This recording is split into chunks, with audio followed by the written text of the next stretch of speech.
César, o repórter do Bandeira 2.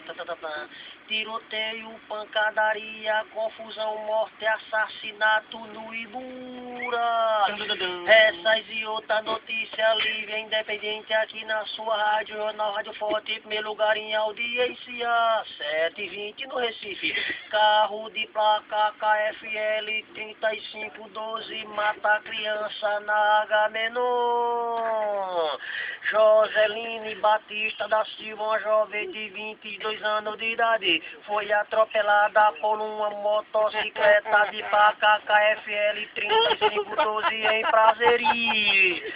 Essas e outras notícias livre, independente aqui na sua rádio, Jornal Rádio Forte, em primeiro lugar em audiência. Gino César e o repórter do Se Bandeira você tá com dor de cabeça, mal estressado, tome Fortivite. Fortivite você encontra na casa da melhor patria, Marumax, Rua da Praia, número 138.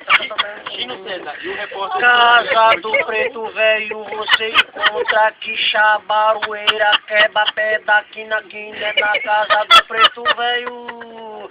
O repórter Bandeira dos Fatos, a polícia, verdade, volta logo mais ao meu dia. E continue com a gente, que agora vem ele, o comunicador da maioria, Geraldo Freire. Primeiro é meu, você saber de tudo. Com Geraldo Freire, sintonize o seu rádio e fique certo. Você vai gostar do canto da programação. Motorista de táxi ou de caminhão, para logo o seu profundo. Bom dia, rasgando o calendário, chegamos numa segunda-feira, 305, falta 125 para terminar a primeira página da segunda-feira, Diário de Pernambuco. Gardino.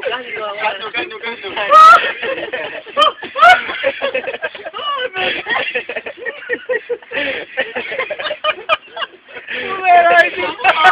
Vai, meu irmão. Acabou.